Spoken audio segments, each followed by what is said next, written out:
E aí, sabe o que um debate sobre divórcio, a chegada de umas crianças e um homem rico têm em comum? Parece meio aleatório, né? Mas em Mateus 19, nada disso é por acaso. Na verdade, tudo faz parte de uma única e poderosa história. É uma jornada que nos tira de um mundo focado em regras e brechas na lei para uma revelação, assim, surpreendente sobre a graça. E o fio que conecta tudo é essa pergunta aqui. O que é preciso para herdar a vida eterna? Embora seja um jovem rico que faz essa pergunta mais para frente, ela está no fundo de cada conversa, de cada cena desse capítulo. Vamos ver como Jesus desenrola essa resposta.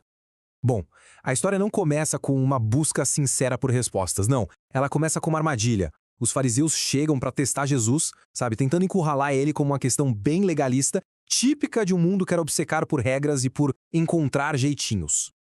E olha só, o contraste é imediato e diz tudo.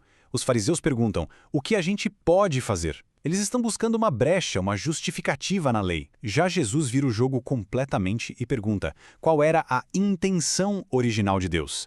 Ele joga a luz de volta para o plano da criação, que era a unidade. E aqui está o ponto central. As regras que eles estavam usando como foco, na verdade, eram um desvio do plano perfeito. A permissão de Moisés para o divórcio não era o ideal de Deus de jeito nenhum. Era uma concessão, uma adaptação para uma realidade imperfeita por causa do que Jesus chama de dureza do coração humano. E saindo desse debate sobre leis, a história dá uma virada bem brusca. Jesus vai mostrar agora para quem o reino de Deus realmente se destina. E a resposta, olha, vai contra tudo que se esperava naquela época.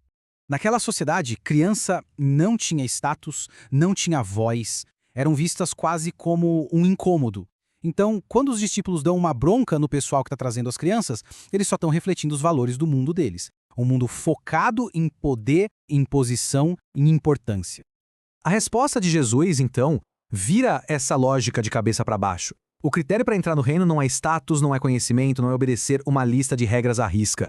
É ter a dependência, a confiança simples de uma criança. Ele não só acolhe as crianças, ele as coloca como um modelo a ser seguido.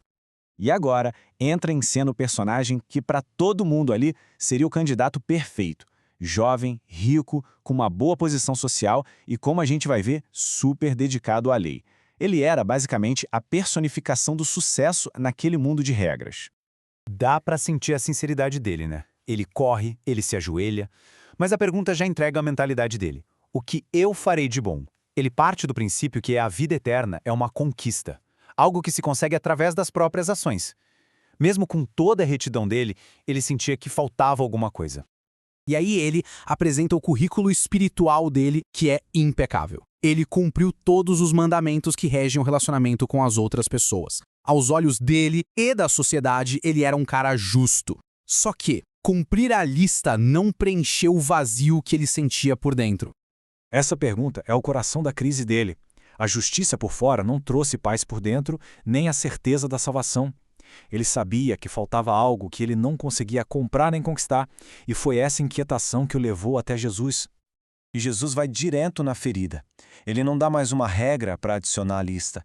Ele pede a única coisa que aquele jovem amava mais do que a Deus, a sua riqueza. O convite para seguir Jesus exige uma mudança total de prioridades no coração, não só mais uma boa ação para a conta. E ali, na hora da escolha, entre o tesouro que ele tinha na terra e o tesouro no céu, ele não conseguiu abrir mão do que ele podia ver, do que ele podia tocar. O dinheiro não era só algo que ele tinha, era o verdadeiro ídolo dele. E ele vai embora triste, porque o preço de seguir Jesus era alto demais. A saída daquele jovem, que era para ser o exemplo, deixa os discípulos de boca aberta. Poxa, se nem ele, com toda aquela retidão e riqueza, conseguiu, que esperança sobra para o resto? Essa confusão toda prepara o palco para a revelação mais importante do capítulo inteiro.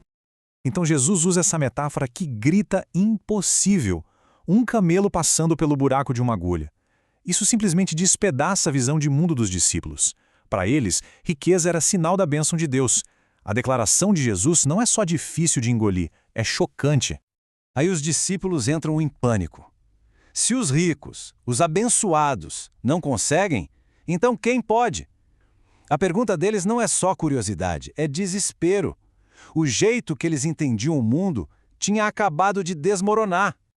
E aqui está o clímax de todo o capítulo, a resposta final para aquela pergunta lá do começo. A salvação não é uma conquista humana. Não se baseia em seguir regras ou em ter méritos. Do ponto de vista humano, é impossível, mas é um presente da graça de Deus, algo que só Ele pode tornar possível. Então a jornada por Mateus 19 se completa. Começamos com um debate sobre brechas na lei, passamos pela humildade de uma criança e chegamos no fracasso do homem aparentemente mais justo. A conclusão é claríssima: a salvação não se conquista. Ela só pode ser recebida com humildade, como um presente. Isso tudo nos deixa com essa reflexão.